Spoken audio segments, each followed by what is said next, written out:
What is up, ladies and gentlemen? Welcome back to the channel. It's your boy Clutch 392. If you are new to the channel and you have not subscribed, make sure that you smash that subscribe button. I'm on my way to 3,000 subscribers, trying to get there soon. So today's video is going to be a tad bit different. So normally we pull out the 6.4, but today we're actually going to be pulling out the 5.7.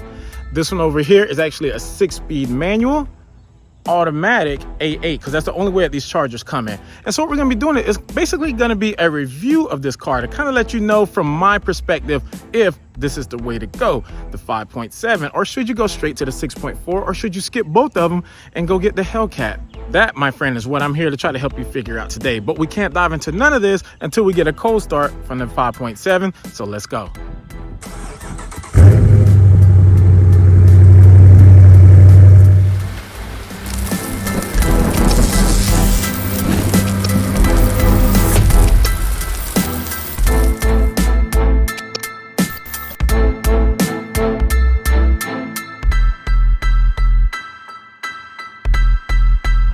Stop, get some gas, because we all know how these things like to drink gas. And what in the world? All right, you know what? We're gonna skip this section.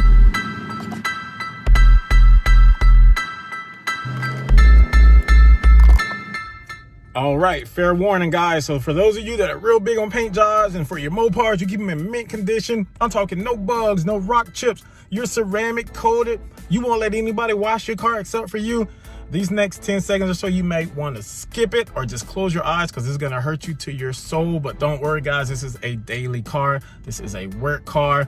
We don't wash it. There's bugs, rock chips, whole 9 yards. I know a lot of people are like, only go through touchless car washes. And that is what I do with my car, because it is wrapped. But again, for each his own. Here we go.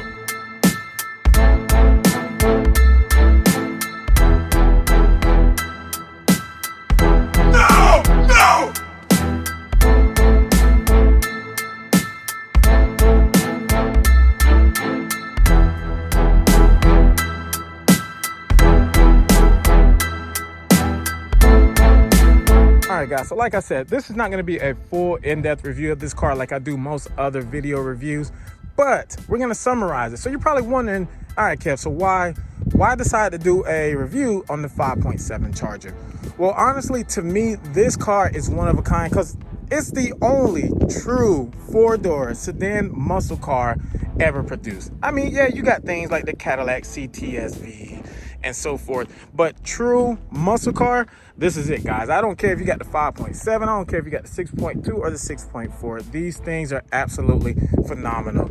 Another thing about Mopars, they don't change it up too often. I mean, this car, this body style has been coming out since what, 2015? They have not changed much. They'll change maybe like the front bumper here and there. I know there's a couple different hoods, but for the most part, the body is the exact same as it was in 2015. No other car that has come out has been able to keep the same body style and still be able to sell this many cars throughout the years. Here we are 7 years later, almost 8, and they're still producing, still doing great. So that to me is just amazing.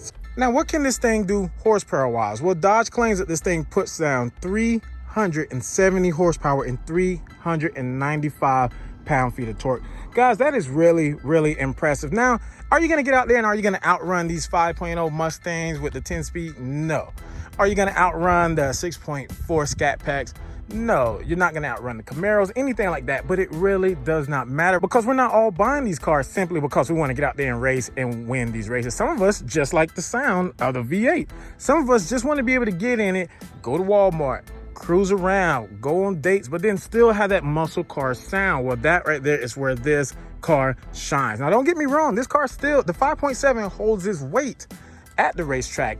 It's just not in the same ballpark with the other bigger V8s. For that, you will need the 6.4. Next up, fuel economy. What can you expect for fuel economy? Well, guys, I'm going to be honest with you. It's not much better than what the 6.4 is. If you want great fuel economy, this is not the route to go. Not the 5.7, the 6.4, or the 6.2. Now, these cars, when you get them, you're going to see they come on 20 inches. No matter which style you get, if you got the V8, you're going to be on 20 inches.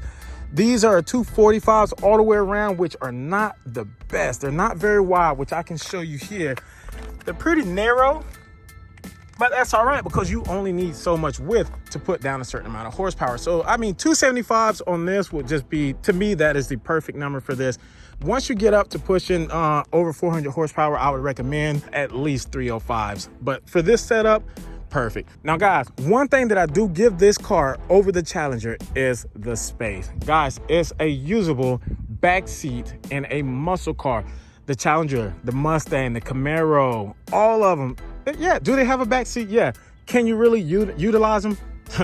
Not really. So that's a big, big plus. One of the things that I don't give Dodge credit for though, is that in these Chargers, you'll notice the dashboard is just really flat. It's just straight across. It doesn't really make you feel like you're in a sports car. It kind of makes you just feel like you're in a big box.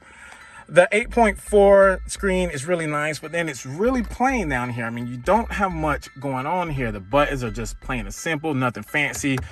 It's gonna be plastic all around. The gauges, freaking beautiful though. Dodge did really, really good with the gauges.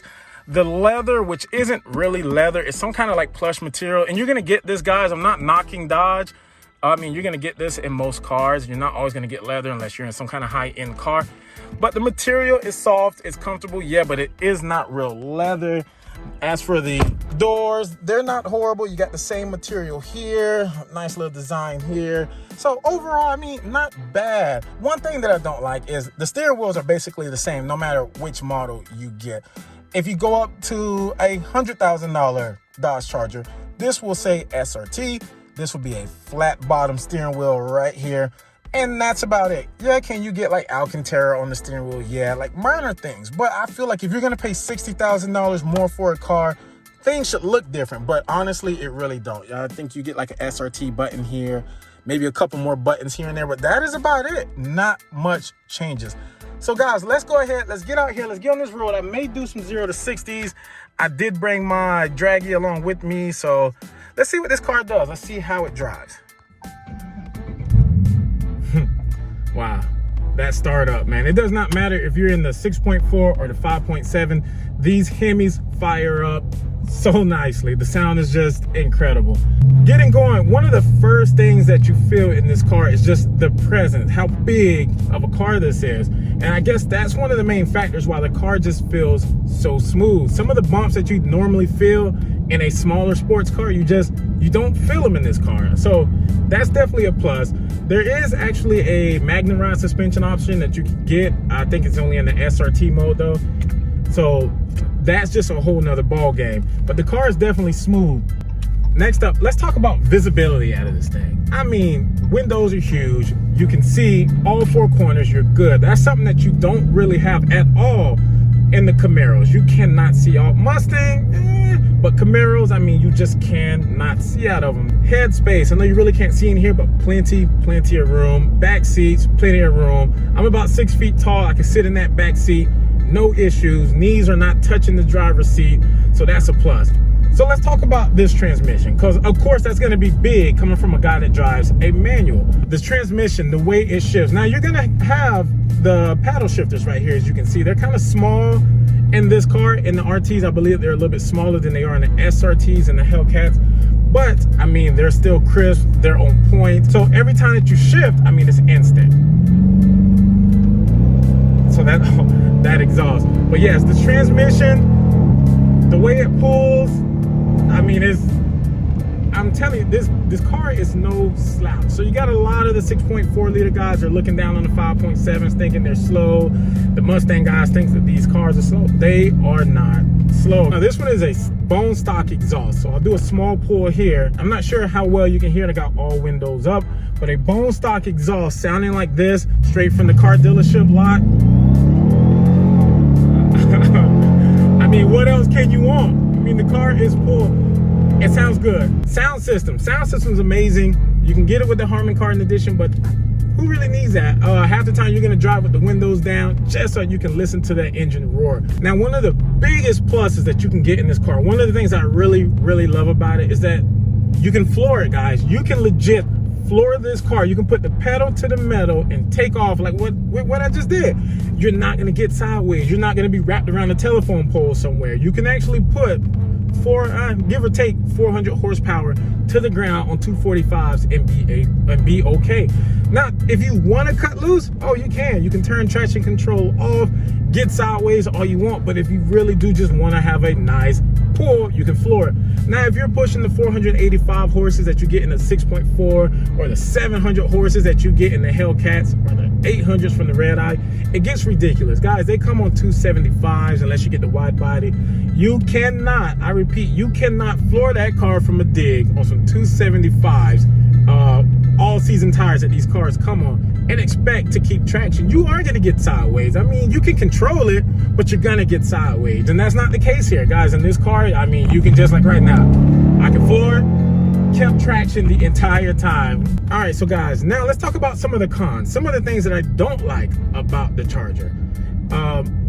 First, and the most obvious, is just it's so big. And I know I mentioned that earlier. It's kind of like being a pro as a thing that was good for this car, but it's also bad because it's just so heavy. So when you're trying to race some of these cars, even with less horsepower, they're gonna dog you because the car weighs, what, 4,500 pounds. It's a heavy car. The interior we already spoke about. The interior is just, I mean, Dodge, if you're listening, do better.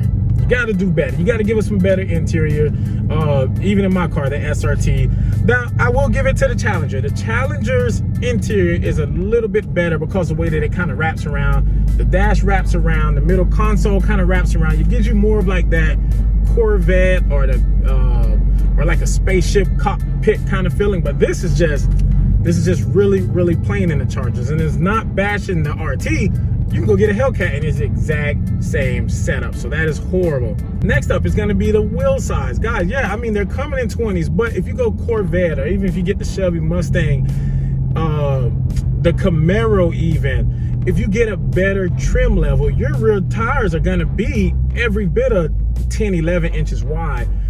You get a Hellcat, guys, we're still looking at 9.5-inch wheels, unless you end up going with the wide body, then yes. But for the longest, they were producing the Hellcats and the wide body did not exist yet. So that was definitely a negative. And one of the biggest things, now this is not a flaw really on Mopar's part, but this car is stolen at alarming rates. I mean, you really can't drive these cars anywhere anymore. Don't even think about going through places like Atlanta, Detroit, Chicago, anything like that. You cannot go to the gas station. So it's just so easy to steal one of these cars. I mean, you can go into Amazon. I'm not going to tell you the exact setup on how to steal these cars, but it's really easy. You can go on Amazon and get everything you need.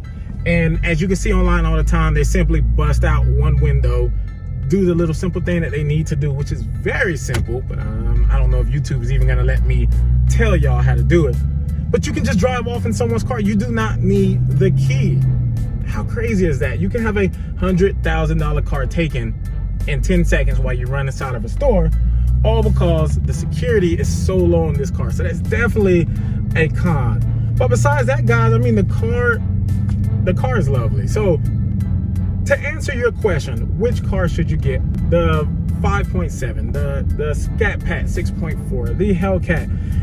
To be honest with you guys, it just depends on what you want. If you're going to be going down to the track and you're going to be racing all day long, you got to be boosted. Go with at least the 6.4 or the 6.2 supercharged Hellcat. You have to. But guys, if you don't care about that, and let's be honest, how often do you race? So if you're just going to use the car and you're going to daily it, guys, it's not needed. You can get this 5.7 and it's plenty of speed. But do not, I don't know what it is with Mopar, but if you are any other club, the social media clubs, you'll see they always tend to bash the next trim level. I don't understand it. Hellcat guys bash the 6.4 bash the 5.7 guys. To me, that's stupid. Guys, we're all driving Mopars. Chill, get what you can afford, love what you can afford, be happy with it. So at the end of the day, the 5.7, man, I give it 2 thumbs up. Beautiful car, sounds good. If you're thinking about getting it and you don't know if it's worth it, I say definitely go out and get it, enjoy it. And until next time, guys, hit that subscribe button. We'll see you in the next video. Peace.